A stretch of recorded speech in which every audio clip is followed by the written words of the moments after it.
Good afternoon and welcome to the latest Babel webinar. My name is Simon Coughlin. I'm a director at Babel. For those that don't know, we are a London-based B2B tech PR agency. We work with clients across multiple different technology sectors, including cybersecurity, and I'm pleased to see many of those on the call with us today. First of all, Happy New Year to everyone. I'd like to thank you all for joining us. We will allow some questions at the end, some time for questions at the end of this conversation, but do feel free to use the Q&A function on Zoom to ask anything in writing throughout the discussion. First of all, I'd like to welcome our two panelists. Kieran Martin CB was the first Chief Executive of the UK National Cybersecurity Centre. In September 2020, he was appointed Professor of Practice in the Management of Public Organisations at the Blavatnik School of Government at the University of Oxford. Katrina Manson is based on the east coast of the US and covers cybersecurity and emerging technology for Bloomberg News. She has a particular focus on national security. She was previously US foreign policy and defence correspondent at the Financial Times. Many thanks to Kieran and Katrina for joining us today. So as you're all aware, today's conversation is focused on one of my favourite technology subjects, cybersecurity. Last year, 2022, was another year in which issues relating to cybersecurity dominated the global news. Enterprises faced a number of new threats from cyber criminals, nation-state actors, and insiders, forcing them to constantly reassess and reinforce their defences. The focus of today's discussion will be to examine the current threat landscape as it relates to organisations. We will also look at the financial pressures facing business leaders and how the recession will impact on their security strategies throughout the course of the coming months. We will also turn to Katrina to provide insight on the type of security stories she is currently focusing on and how security firms can harness their data and insights to inform her reporting. Let's kick off by looking at one of the biggest geopolitical issues of recent months, the Russia-Ukraine crisis. Following the invasion last February, the UK NCSC called on UK organisations to bolster their online defences. According to the European Union Agency for Cybersecurity, the conflict has resulted in an increase in hacktivist activity, with state-sponsored threat actors targeting 128 governmental organisations in 42 countries that have supported Ukraine in recent months.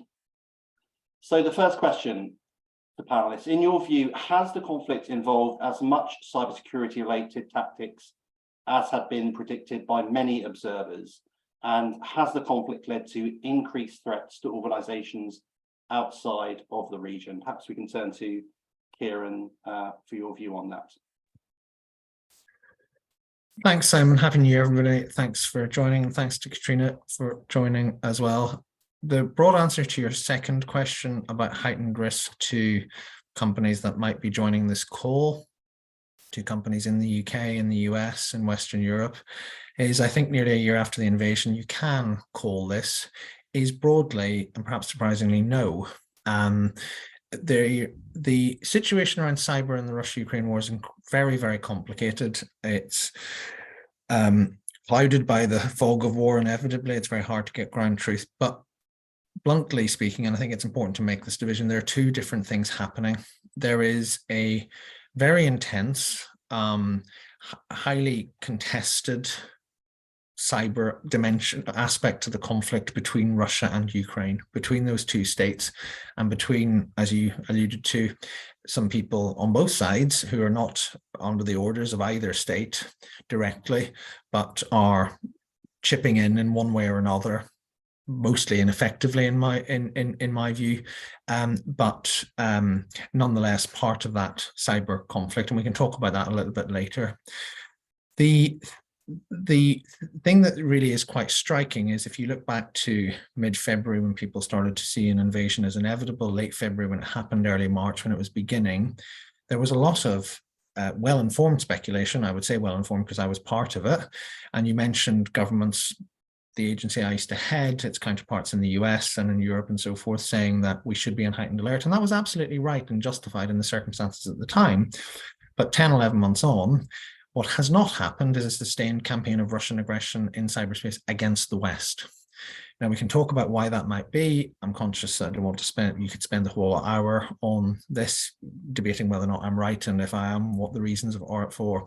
But just in terms of risk assessments for UK companies, for American companies, for Western European companies, for whatever reason, there has not been an intensification of Russian state activity against Western targets. We've had a lot of trouble from Russia in the last 1, 2, argue someone might even say 3 decades in cyberspace. 2022 was no better or no worse than that. So that is important. I think there are 2 things on either side of that argument that are important to register. One, I've already said, there has been an intense conflict between Russia and Ukraine in cyberspace. Again, experts will reasonably differ as to how important that's been to the overall outcome of the conflict itself. And then there's been a series preceding the war, a series of very damaging cyber activity from within Russia, but not directed by the state. The organized cyber criminal gangs, mostly in the summer of 2021, which highlighted huge weaknesses in Western cybersecurity defenses. Now, just because the motivation was money, because it was all ransomware, doesn't negate the fact that it was deeply concerning. It disrupted healthcare, food distribution, food production, schooling, all sorts of different things.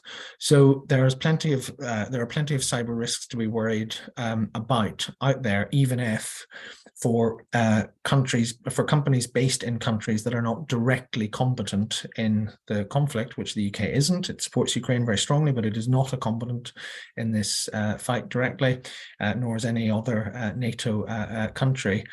That is the cyber war that hasn't really happened. Katrina, over to you. Well, I think it's interesting to figure out which question we're answering, really, because obviously at the beginning there were a lot of the narrative about how significant a factor cyber had been in the war.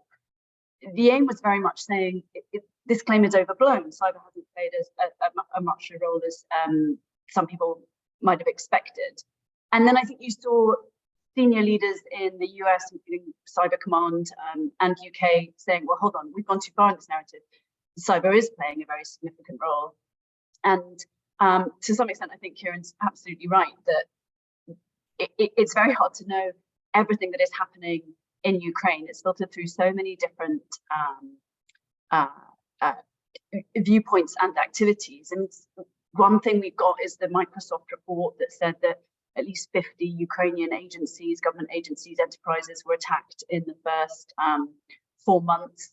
Obviously, the Biosat hack was significant. That was aimed against the West. And I think as more and more people have looked at satellite vulnerabilities, the sense of how vulnerable some aspects of Western infrastructure are has come further to light. And it's also enabled other cybersecurity experts to point to other interventions that have happened in the past. In the past year, CISA has explained, or CISA researcher has explained, that the Russians have targeted satellite service providers in the US. So I think we're learning more all the time.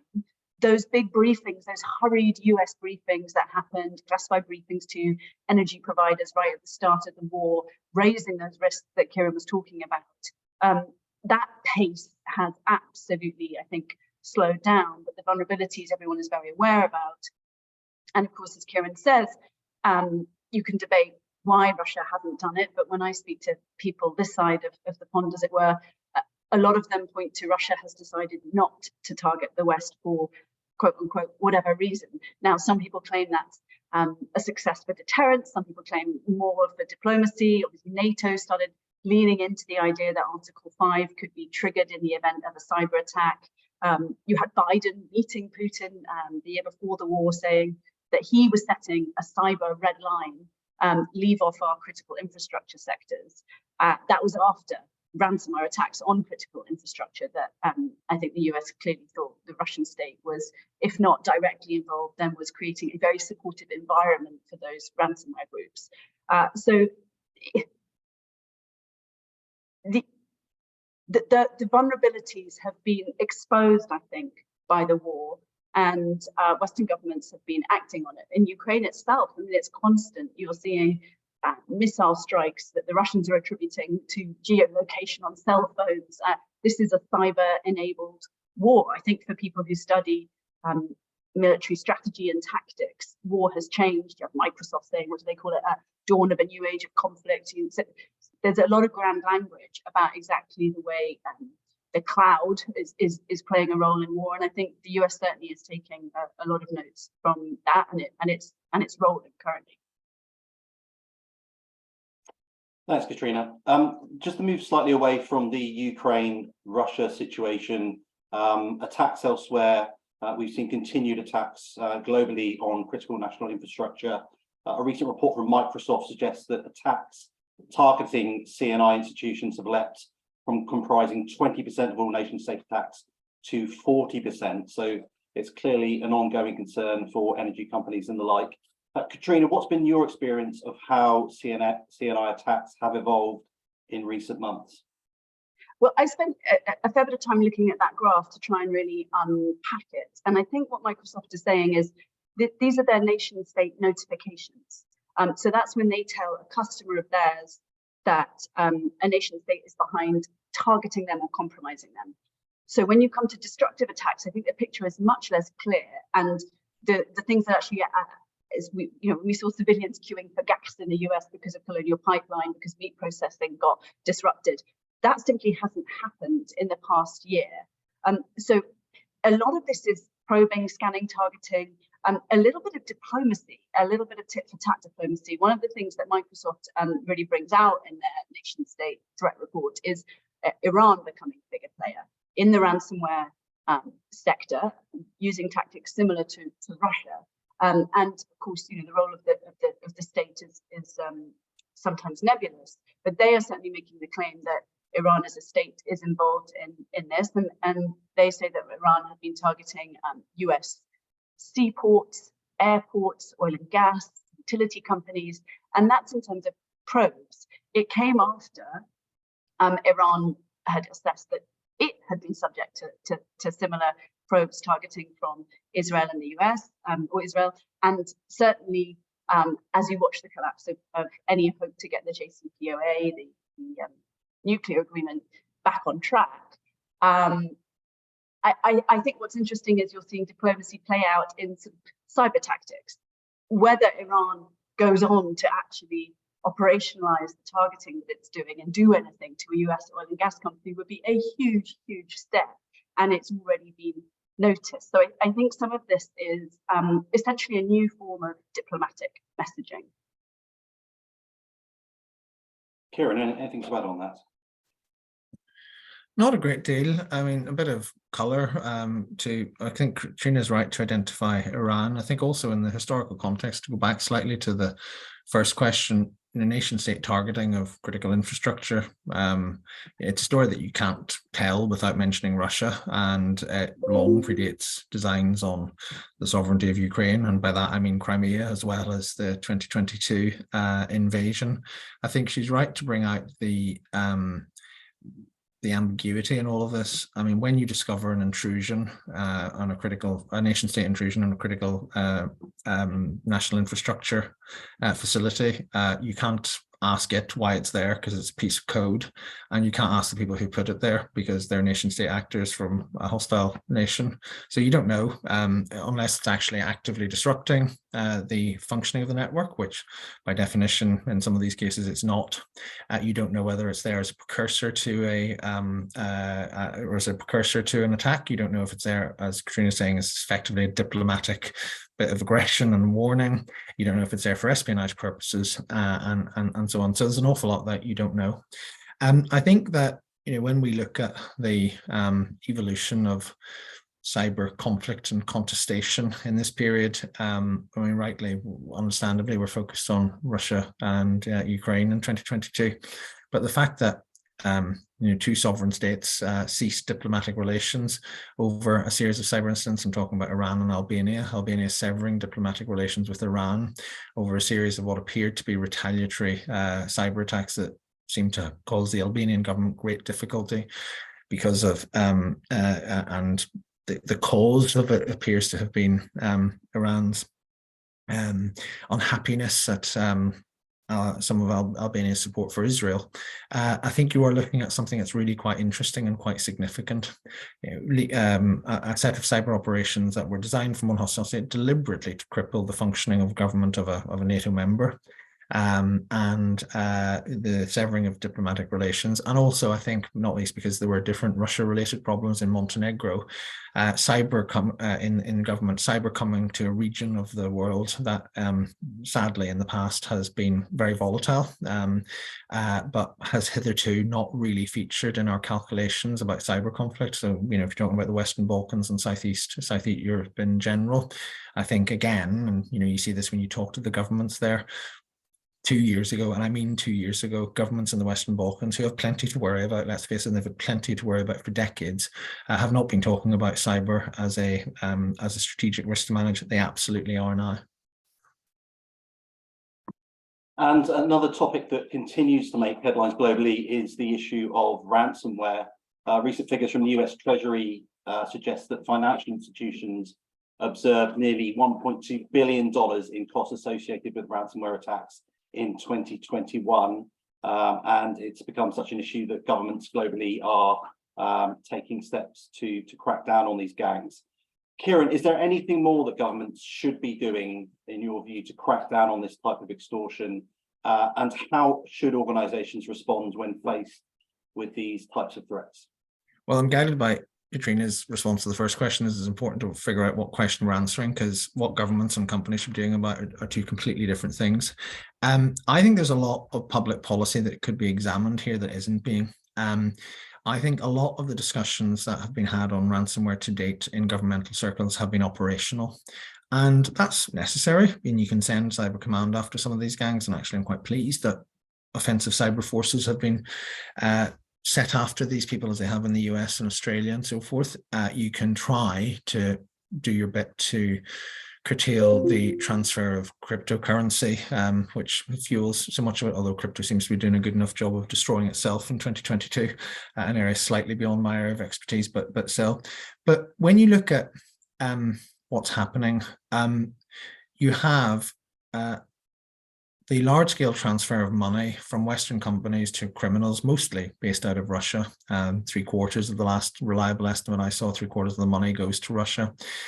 And for me, a lot of that cannot be an operational problem. It's essentially a public policy problem. Now, the easy thing to do is say, well, let's call for a ban on ransomware, and the easy thing, ban on ransom payments. And the easy way to respond to that is that would never work. But if you look at something like, and Katrina's already mentioned Colonial Pipeline, who paid, if you look at something like JBS Meat, which was another big ransom payment around the same period in 2021, it's really interesting if you look at the statement they made. It's public, it's on the website, and they paid $11 million to one of the Russian ransomware groups. That's a lot of money that will incentivize further crime. Now, it's perfectly lawful, but look at the statement they made. They said, we're pretty sure we haven't lost any data and our systems have been operating broadly fine, but as a precaution to prevent, and I quote, potential harm, we're going to pay $11 million. Now, to me, that is the low point of our collective posture towards ransom payments. It just says, look, nobody kind of understands this. Let's just pay them off always and everywhere. So let's start there, right? And let's think about how do we disincentivize? We have to disincentivize stuff like that happening. Now, maybe you can ban it, maybe you can't. Maybe you could look at the way insurance policies are functioning and whether they're incentivizing. Maybe you can't.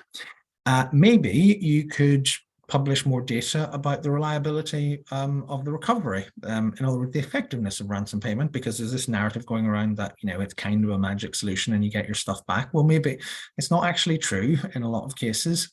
Again, people don't often understand the difference between being extorted for availability of a system, where you can, literally buy a key which might let you back in, versus as happened in Australia when they didn't pay, and good on them, where they said, we're going to publish all your data. if you don't pay us. Well, those are two completely different considerations, but they're just lumped into this whole thing about, let's we can pay our way out of it. So we need to look at this whole ecosystem, this whole pro-criminal narrative that has led far too many people far too often to say you should pay. There's no easy answers, but point to me a government that has done a serious piece of policy analysis that they put out there in the public domain that says, here are the legislative, corporate governance, social, informational levers that a society can use to reduce this problem. I don't think any government has done it. In terms of what a company can do, I think they can do probably three things. One is to, do the basics of strengthening network defense to reduce the risk of intrusion. Secondly, exercise what you do. So the main thing is, can you keep going if you lose availability? Because, if it is about availability and you can't function, then you're more likely to be desperate enough to pay. If you can keep going at some level of performance for some period of time, then you're much more likely not to have to pay and much more likely not to suffer real damage. And then the third thing is learn a bit more about it. And again, that's partly a plea for more exercising, but it's not just that. So understand the difference, as many leading organizations don't seem to, between extortion based on locking you out of your network and stealing your data and threatening to publish it, because you'll have a different dynamic, a different approach. Learn who you might call to, what to get support, etc., etc. So those are the three things organizations could do. Katrina, anything to add on that? Watching it here in the US, the Biden administration has really tried, and the numbers don't change much. I think sometimes their analysis of whether it's going up or down is also quite complex to pass. They've got their national cyber strategy coming out this month and probably next month, and I'm told that will have an objective dedicated to ransomware. What that looks like, I think it's about trying to disrupt virtual currencies, the way the payments are made, getting them back, FBI hackbacks, all those sorts of things, making exchanges, crypto exchanges more accountable, responsible. And the other thing that everyone still tells me is we just need more reporting on what the actual numbers are. And the US has brought in two different types of ways to make reporting required. So they are moving from a voluntary framework. Companies, of course, have not wanted to reveal this, to one where they have to. So the Securities Exchange Commission, they're requiring reporting. There's a law that now says that if you are subject to an incident, you need to report that to CISA. That's not been implemented yet, but it will come. It's very complicated to work out how they'll implement it. But the point is, it's a shift that will mean that companies have to reckon with themselves and say something about what is happening to them and what they're doing and any ransom payment they might be making.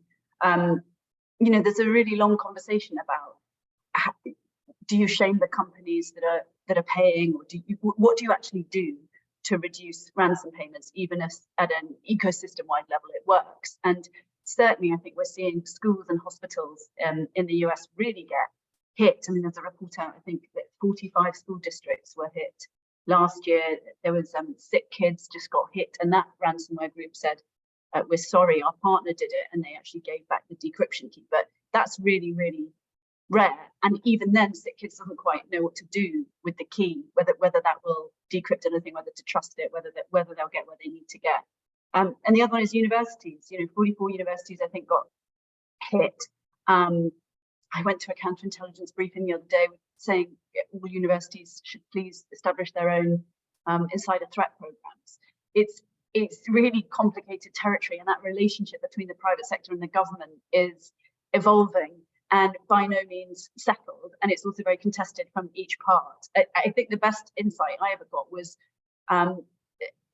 someone saying, we just hope we can do enough for critical infrastructure ransomware attacks to go down, by saying we'll take that very seriously and respond. But everything else becomes, to some extent, low-hanging fruit, and schools and hospitals aren't getting the support they need. I've spoken to schools who, their insurance premiums have doubled. A lot of hope is being placed on insurers to set minimum standards that will make the whole ecosystem more resilient, but you've also got insurers at a very top level saying cyber's becoming uninsurable. You've got Lloyd's saying if there's any nation state association, there should be an exemption. Well, we're hearing more and more that all ransomware has a nation state link. So to some extent, that's maybe insurers saying, don't look at us. I think governments are looking at insurers to say, set minimum standards, we'll use you. And it's all just a very voluntary, fuzzy world right now that is not, you know, the numbers that we do know about show remarkable consistency. Thank you, Katrina. Another topic that we're speaking with journalists a lot more about is the issue of quantum computing and its potential ability to crack encrypted data. Many people believe that already stolen data is being stored in the hope that advances in quantum computing will eventually allow thieves to decrypt the information. So it's not a very well-known subject at the moment. Katrina, Kieran, I don't know how much you know about the topic and the potential steps that are being taken to address the risk posed by quantum computers in the coming years. Katrina, Kieran, I don't know who wants to go first on that one. I write quite a bit about it, but I suspect Kieran's known about it for decades before me a journalist started writing about it. You please go. I'll furiously work out what I might say. Yeah, I mean, this is something the Biden administration is now all over. In January, they put out a requirement for national security agencies to come up with a plan to transfer to what is called variously quantum systems. And the NSA, the National Security Agency, has said it'll take something like 20 years just to make that migration. And it all comes down to this wonderful new world we're living in of algorithms. NIST, the scientific standards body in the US, conducted a 6-year competition to find the winning algorithm that can withstand quantum, something that doesn't exist yet, but conceptually exists. And just last year, 4 algorithms won. It was quite interesting. For a very slow-burning competition, it became quite juicy because some of the algorithms fell away in the last few months. But they got 4. These algorithms, the theory is you standardize them and then they'll be usable in 2024. But if they do get cracked, they can be replaced, or some of them maybe could be improved to become more efficient. But the idea is that all encryption will have to be replaced with this. There's a huge economy, or small but growing economy, growing up around this. So I do hear from PRs certainly about it a lot. And when I speak to some of the scientific experts, let's say at DARPA, the US agency, they're really good at cautioning that this breakthrough may not come. Rob Joyce at the NSA, he said it will come. It's a question of when, not if. He doesn't think it's likely that it will never come. But you know, the timeline is complex. The Biden administration in May said the entire economy, not just national security services, should switch. And they've given a 2035 deadline for that. I think the estimate is there are 20 billion devices around the world that need to upgrade. The Pentagon's in on it. DoD is now getting some contracts. So there are a lot of companies in this space that are coming up with savvy ways to get market share. And it's because of these requirements becoming a place where, if you're in it, you can secure customers. As to when it happens, when that risk happens, the argument is it doesn't matter when it happens because so much data is stockpiled that the day it happens, you'll lose everything. It does feel like something that is working with a fair bit of scaremongering, but I am assured, Kieran, you tell us that it matters, and there is a need for transition. Well, that was public service broadcasting at its best. I mean, it was a brilliant explanation. So I'm glad this is being recorded. I have very little to add, other than, given that you asked me at the end, Katrina, you know, will I affirm the assessment that this is a massive deal? That absolutely. And I think there's parts of it that are conceptually very scary, and then, you know, parts of it that are historically reassuring. And then there's something happening right now which could be quite interesting in that. So the conceptually scary bit is, as Katrina says, I mean, it does break all known forms of encryption. I mean, essentially encryption, and you know, I'm not deeply technical, but so I'm sure you could pick holes with this, but for general purposes, you know, the way modern encryption works, is by incredibly complicated voluminous maths that just takes too much computing power to break, and quantum computing can break it. And the maths already is there to show that that's how it would work. But it's a bit like cold fusion. You know, the science has been there. We know how cold fusion can work. We just don't have enough power to do it, essentially. And so quantum computing has been, if you like, a race to get the engineering power and the computing power done in a manageable way that can do this. And then it is scary because it breaks everything. So the historically sort of reassuring bit is that whilst, you know, this is an historical pattern on steroids because of the sheer power of quantum computing, you know, we've been through this type of thing before. You know, there's a big innovation in communications technology or in computing or in computation and so forth. And the security sort of catches up with it. And as long as you sort of, so, you know, just as people are developing quantum computing capabilities, they're developing, as Katrina said out in great, really helpfully, the sort of US government process, they're trying to develop quantum resistant cryptography. Of course, the lacuna in that, as you both alluded to, is the historic data that isn't being applied with quantum resistant cryptography and therefore could be broken in the future. So it's a huge deal, and who gets, two things matter.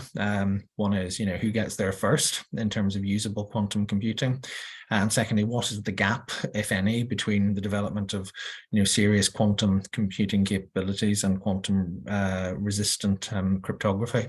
What's happening at the minute, and, you know, you can, if you Google quantum RSA, for example, you'll find a number of interesting articles today, is that a couple of previously unknown, certainly to me and most other people, Chinese researchers have published a paper in effect saying that they can break RSA. So, you know, one of the main contemporary bits, they can break RSA using far fewer qubits than previously needed. So at the moment, to break RSA, in theory, you need an unattainable amount of computing power. And they're saying you can do it far more easily. Now they're saying in this paper, here's how you do it. They haven't built it and they haven't done it. And if you read a blog, a very short and accessible blog by Professor Bruce Schneier of Harvard, where he says most of the paper is over my head. And at the point when you read Bruce Schneier saying most of the paper is over my head, you just give up because it was over his head. Then, you know, what hope is there for the rest of us? So the first line of, for example, the Financial Times, and this says computer security experts were struggling this week to assess a startling claim by Chinese researchers. They found a way to break the most common form of online encryption. I think that's literally where we are right now on this. And I think, you know, I had a number of calls. I'm sure, Katrina, you've been through the same process as well, and other outlets have had this as well. You know, when this paper came out and sort of, you know, social media went a bit mad about it, and is literally, you know, that social media catchphrase, huge if true. This is actually huge if true rather than a joke. The question is, you know, the ultimate media outlets were saying, you know, this seems so out of left field, that is this actually serious and credible? And the fact is no one knows. You would think something of this sensitivity come out of somewhere like China would probably have been classified and managed and all of that. So nobody knows. I'm not, well, I am adding to the speculation by discussing it, but I'm trying not to add to the speculation in any direction because I have no idea whether or not this is credible. But the fact that this sort of thing can just emerge from nowhere, I think validates Katrina's point that, you know, this is a massive deal. So, you know, if somebody from out of nowhere came up with some way of more easily breaking existing encryption using quantum computing, yeah, that's a massive deal. And to conclude, because I've gone on far too long, but to pick up something Katrina said at the start, you know, the Biden administration's all over this. I think this illustrates some of the difficulty of contemporary cybersecurity, because if you take what we've been talking about for the last 34 minutes, and you know, we've gone from 2021 poxy ransomware attacks that were crippling healthcare systems, which were based on Windows 7 stuff, right? And now we're going through to this, okay? And I remember, you know, those brilliant colleagues at CISA in the US were issuing in consecutive weeks, you know, guidance about the former and the latter. And one is just like, can you do stuff that, I'm sorry, I know it's difficult, but could you do organizationally, but could you do stuff that you should have been doing 10 years ago? And also, we've got this incomprehensibly baffling mathematical thing that could change the world. Oh, could you do something about that too? I think that's one of the challenges of where we are right now in cybersecurity, which makes things really hard for organizations, which of course do not primarily exist to serve cybersecurity. They exist to do healthcare, food production, professional services, whatever it may be.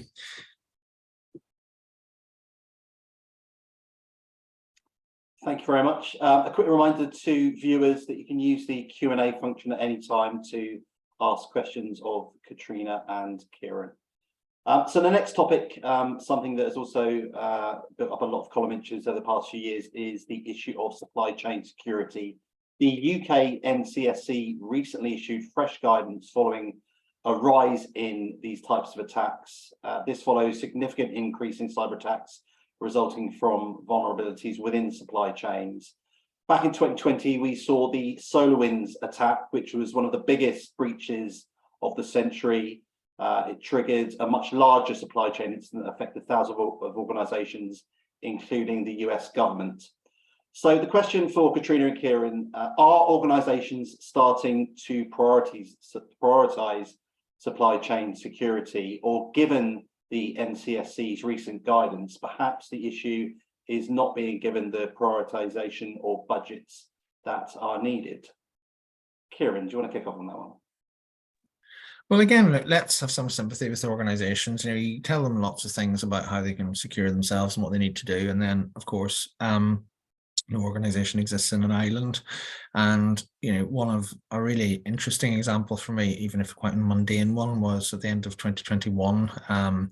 There's a company in the north of England, I think it's based in Preston, which, I mean, essentially for 150 years, all it's done is supply Spar in the north of England. And it's basically Spar shops, 300 or 600 of them, principal supplier for virtually everything. And it got ransomware, and Spar in the north of England closed down for a couple of days.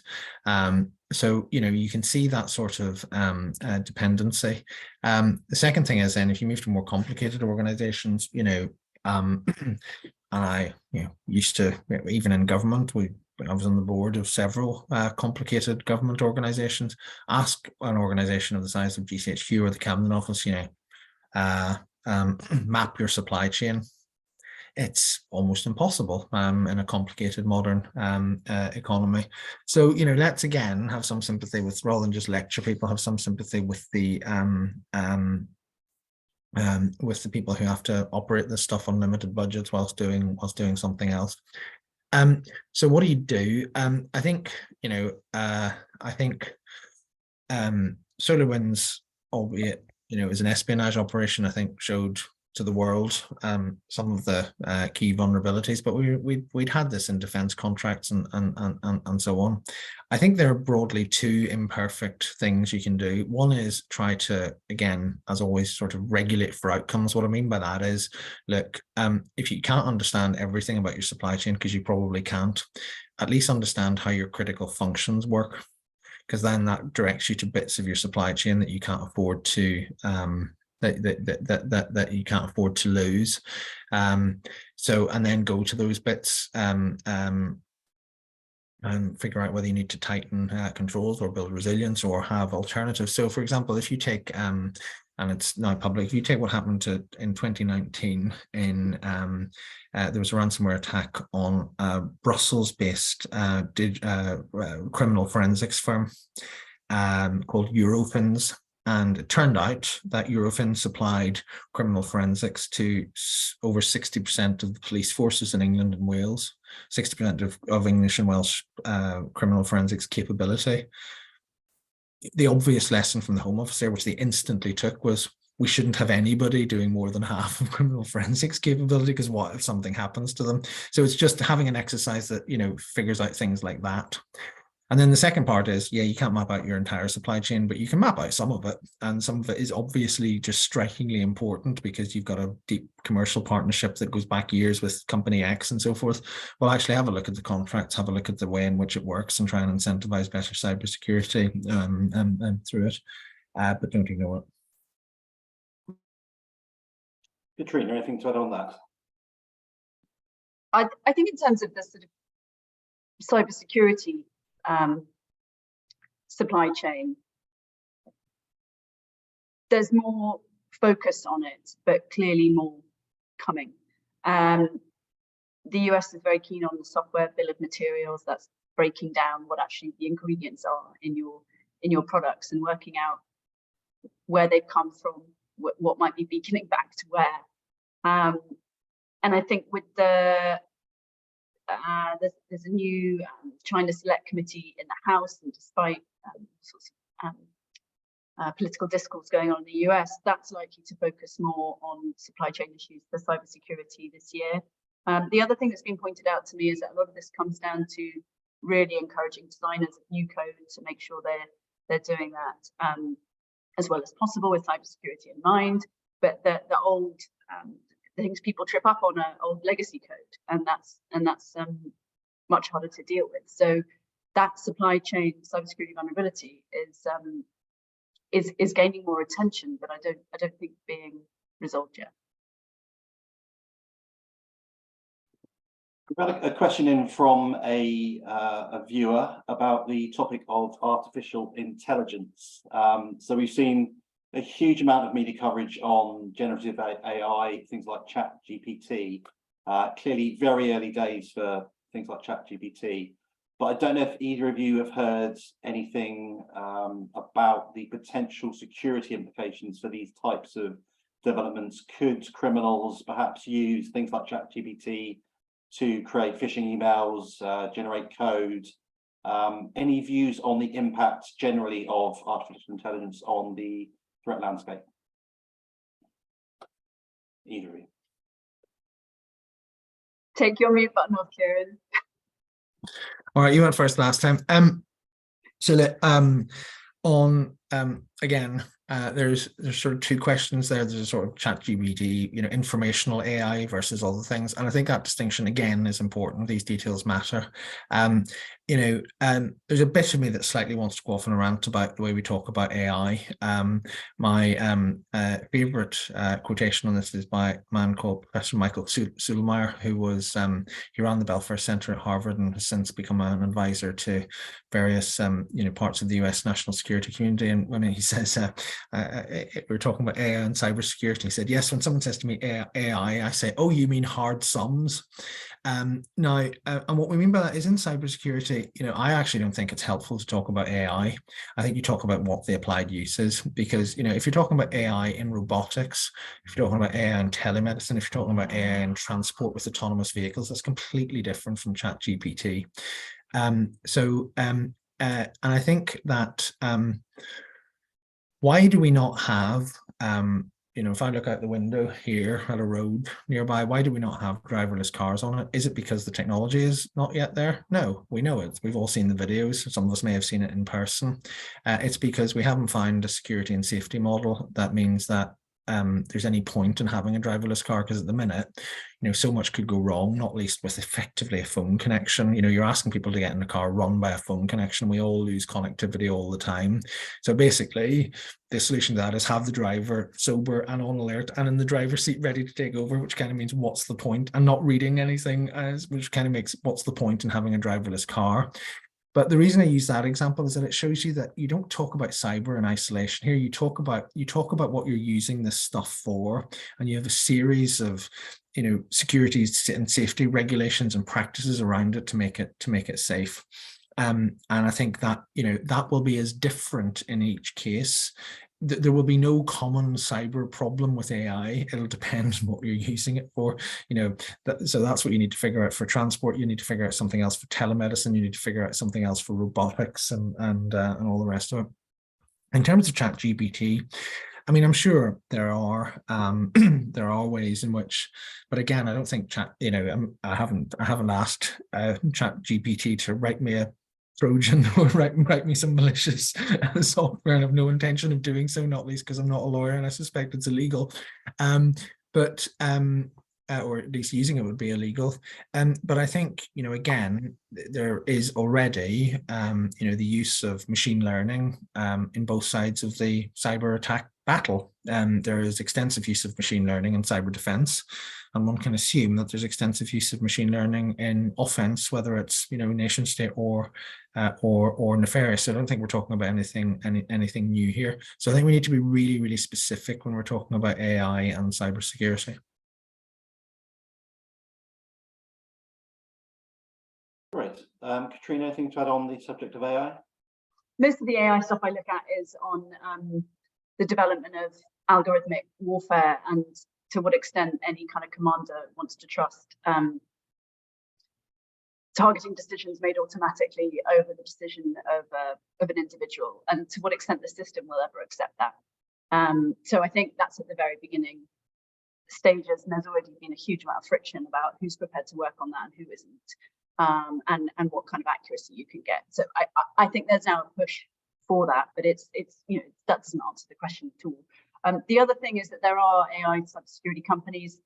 The other claim that's been made in a positive way is that when it comes to, let's say, insurance, which to me feels like a really big piece of cybersecurity that needs unlocking and developing and all the rest of it, AI can help do the risk assessment on any company that's being insured better than filling out a questionnaire saying, have you got your cybersecurity hygiene basics in place? So premiums may go down or up, depending on it. But I think my answers testify that Kieran's quite right, that AI is a multi-spangled beast, and it's, how good is your algorithm? Thanks, Katrina. We've had another question in about the recession, predictions that a lot of countries globally are going to go into recession this year. And the question relates to what will be the impact of that recession on IT budgets. A lot of the commentators that have said that IT budgets will remain stable or indeed grow. A lot of companies will continue to invest in technology. Kieran, your experience of previous recessions, did it have a huge impact on IT budgets? And do you think cybersecurity budgets will be impacted at all?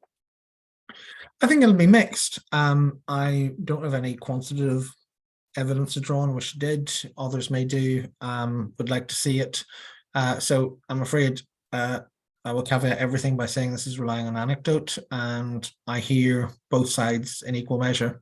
And it probably depends on how, of course, it's what some economists will always tell you. You don't really have national economies. I mean, you do, but there are a bunch of individual organizations trying to do their own thing, and some of them are very recession proof, and some of them are very much not recession proof. And in sectors that are going to really struggle, and in companies that are not in a great position going into a recession, then why would cybersecurity budgets, let alone IT? I mean, you can possibly see why some IT budgets might be spared a little bit in terms of investing in the future, but making the case for security gets a lot harder. And some, I talked to parts of various CISO networks and Chief Information Security Officer networks, and some of them are struggling to get hired now in a way that they weren't a couple of years ago. Certainly when everything went online, they were having lots of attention, and now that things are relatively back to normal, they're struggling. On the other hand, you have companies, particularly in the tech sector itself, who know it's all about innovating securely, and they just can't cut it. So I think it'll be very patchy. If I had to call it, I would say that watch the more traditional sectors. Watch the sectors that aren't always automatically high tech. Because they're probably but are still important in infrastructure, so food logistics and things like that, retail and so on, because they could some of those areas could struggle a bit. Karina, anything to add on that?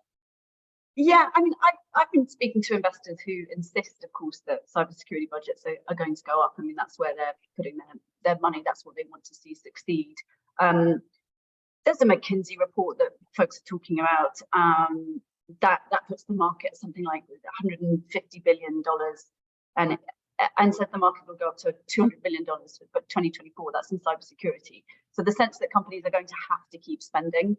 The theory that's been shown to me is that IT budgets are likely to be flat or even go down, but the hope among the very interested stakeholders that I speak to is that cybersecurity as a proportion of IT will continue to go up. McKinsey is suggesting it'll go up 13% year on year to 2025.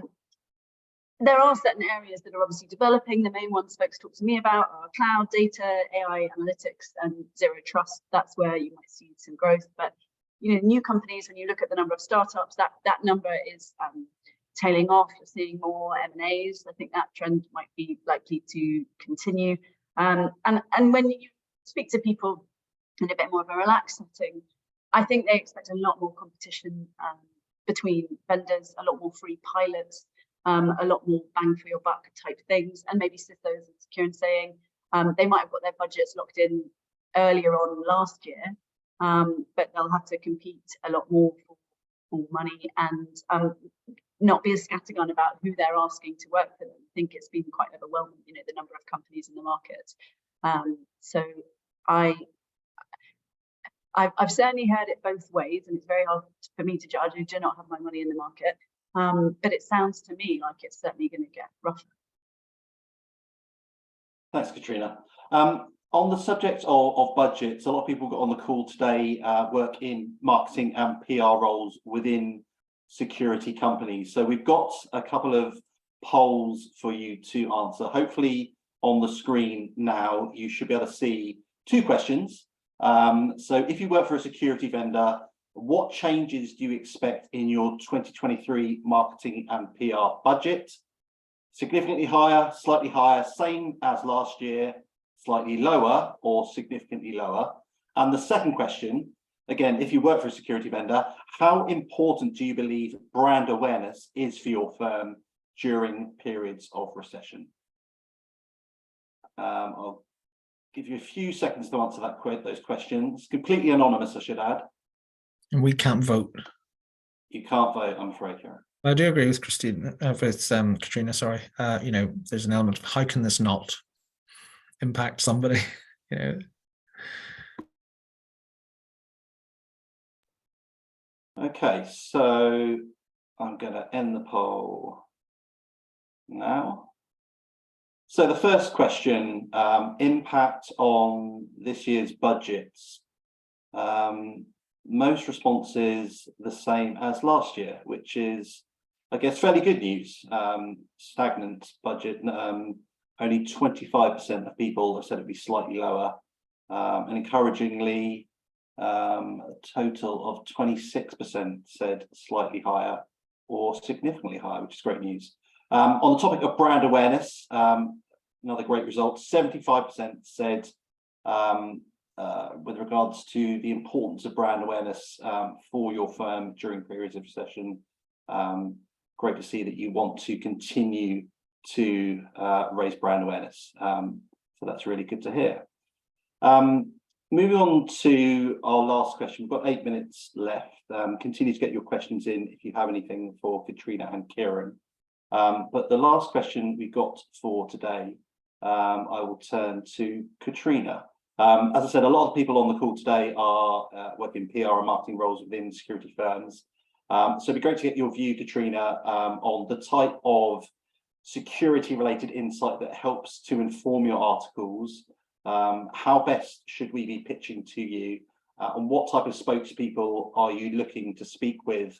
And what is the kind of the golden recipe when it comes to the type of comments that get your attention? I'm probably useless. I feel like, you know, a huge apology. I'm sure I don't get back to as many emails as people would like. And I'm always slightly baffled by outreaches from companies and PR companies, because what it feels like they want is so different from what I'm interested in. And I often don't quite know how to respond. So I'm sorry to anyone who's ever contacted me, and I've been useless. I think as a journalist, the agenda must be so different. I can't even really speak to what a PR agenda is. But from my perspective, I am really eager to find out what's actually going on. Journalism is mostly about friction. It's about what one group wants and what another group wants, and they're not in alignment, and really difficult problems, and finding out, you know, quote unquote, the truth of it. So speaking to senior decision makers, people with very significant insight, is always incredibly useful. I don't write on a beat where I am turning over stories and need a quote to fit into it. So I think some of the outreach I receive is probably, well, maybe it's useful for some people who do that. But I think mostly I'm really eager to know about players in the space, experts, any chance to speak to a CEO. I think, I'd be foolish to turn that down, because that's someone in charge of a company making decisions about other people's money, making decisions about what they see, the landscape as. I don't write about products specifically, but I do write about trends and the intersection between policy, national security, and increasingly, I think I should write about, the marketplace. There's obviously a lot of money, and that makes a huge difference to the direction of things, and to a certain extent, lobbying. So when someone is kind enough to reach out to me, I'm really eager to have a wide-ranging conversation with specifics and careful insight. I'm probably not going to be the person who would write on a new report unless it was, very nicely being offered to me to write about on my own and give me quite a bit of time to get my head around it. Especially for journalists who have so much on. When something does come to me pre-packaged, I really like to have a little bit of time, which is a really naughty request, and to have it just for me. And then that means that I can see if I can tell a story around it, or find someone who's affected by something, or combine a human side with a data side, with a money side, with a policy side, with all the different things that make a real event meaningful. That to me feels like my job, that context, as well as of course new things, because that's news. And so anyone who can offer the time with the decision maker, or someone who's been in government before and is prepared to talk to me about that, and maybe off record, those off record conversations are very helpful. I tend not to see very many press releases, or even have the time to get back. I don't know how helpful that is, and I'm very aware that their aims are different, and conclude again with my approach.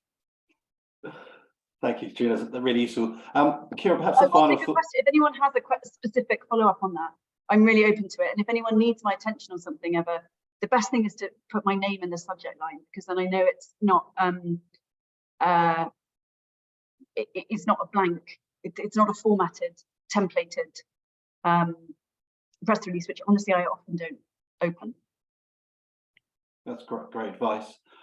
Kieran, as someone who is no doubt inundated with requests for comment from journalists and is widely quoted, when it comes to giving a comment to a journalist, what are the type of factors that you try to include? How do you make sure that your quote is worthwhile and gets into stories? That's a good question I've not really thought about before. I think in terms of, it's a lot of it is down to the journalists. They scope and craft the story. I mean, if you're talking about things that are in print rather than broadcast, obviously where even then it depends on the interviewer. But I suppose you want to try to have something distinctive and useful to say. So very often I sometimes have a group of friends who will, who I know are looking out for me, who will say that you're just saying too much and it's too vanilla and everybody else is saying it. So ration it a bit to things that you genuinely have some insight into that that not that many other people have.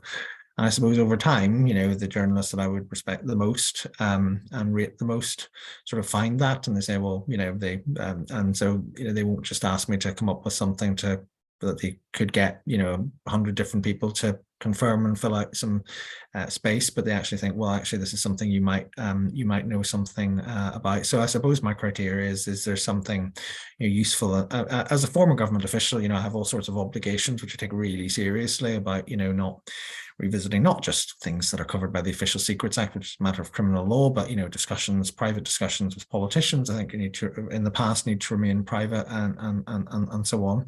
So try not to, as someone at a university, I will try and help genuine academic researchers, look at serious subjects.